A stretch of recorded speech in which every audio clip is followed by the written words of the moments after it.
recording. A day in the life of Miss Melissa.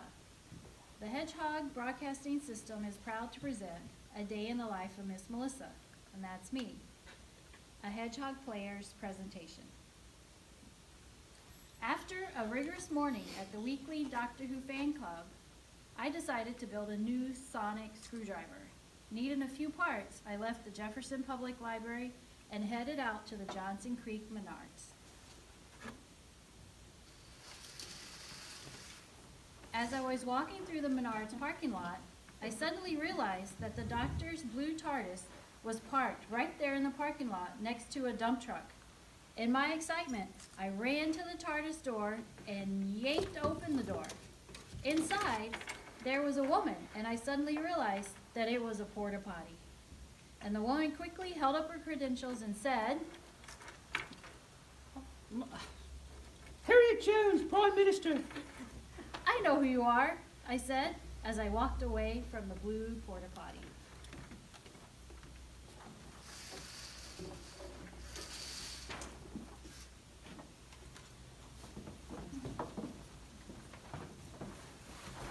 While in the Menards, I picked up other craft supplies for the library craft room. I also walked through a hat display. There I found both a fez and a Stetson. I knew that the doctor would say that fezzes and Stetsons are both cool, and in the end, I decided on the Stetson because it reminded me of Texas.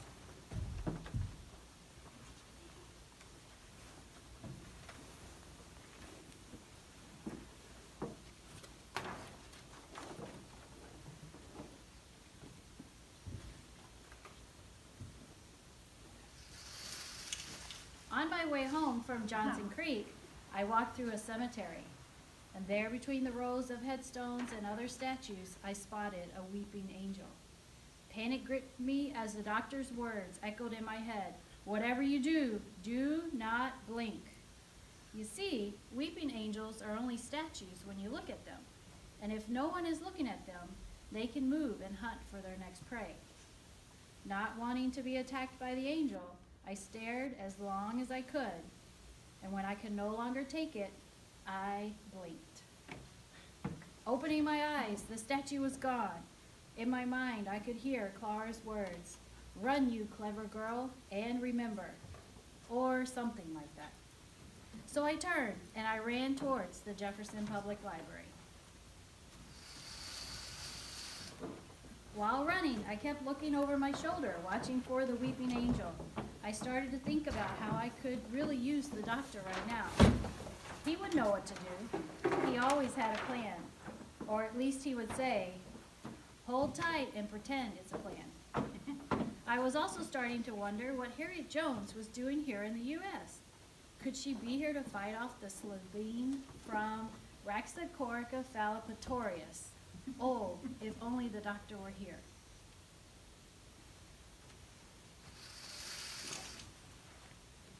Upon reaching the corner near the Jefferson Public Library, I turned and once again spotted the doctor's blue TARDIS. What a coincidence!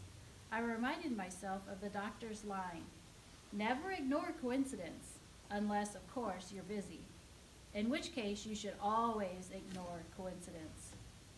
As before, I ran to the TARDIS and yanked the door wide open, and there inside was a woman on the phone. And the woman held up her credentials and said, Harriet Jones, Prime Minister. I said, "Yes, I know who you are." Then I left the phone booth door closed and I walked away. Once back at the library, I began to assemble the parts of the new sonic screwdriver. While working on my project, I whistled the intro to Doctor Who.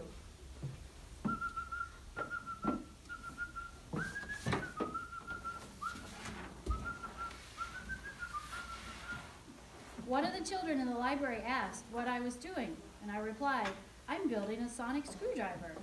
"That's impossible," said the child. With my best Doctor Who impression, I said, "I like impossible."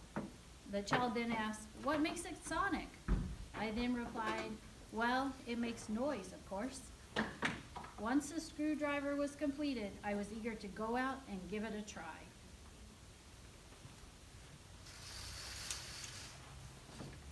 I went outside and I found a blue electrical transformer, and I pointed the sonic screwdriver and turned it on while shouting, "Geronimo!" Next, there was a loud zap, and the transformer and the door flew open, and out popped a woman who held up her credentials and said, Harriet Jones, Prime Minister. "I know who you are." I then turned and walked away.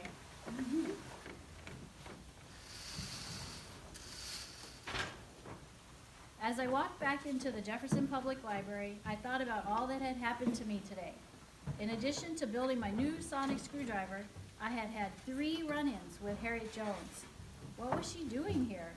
Could it be Cybermen? Or could it be Daleks? I was also certain that I had seen a weeping angel and barely survived. Now the day was catching up to me. I realized that I had not had anything to eat and I was getting hungry. So I decided to go to the brick house to get some fish fingers and custard.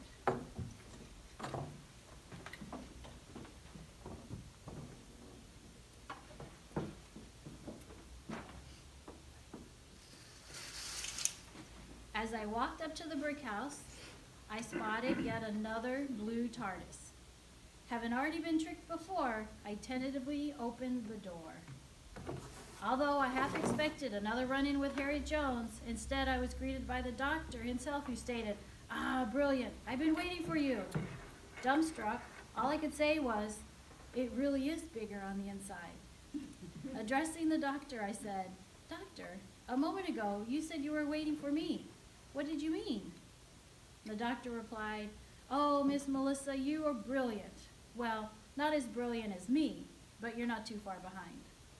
I beamed at this admiration from my biggest hero, and the doctor went on to say, "You see, I have been looking for a new travel companion and thought you might be interested."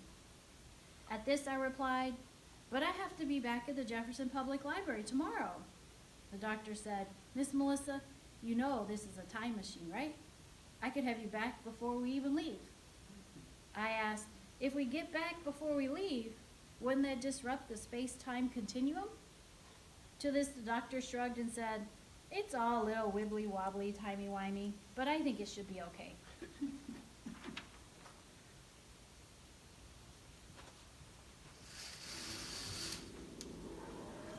With that, the TARDIS engines fired up as the doctor and Miss Melissa started off on their galactic and historic adventure, but that is another story.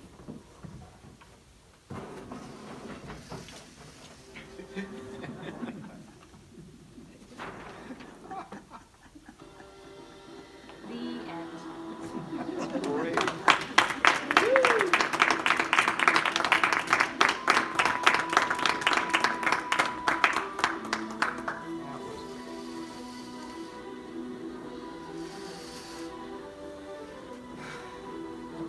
Excellent. On behalf of the Hedgehog players, thank you.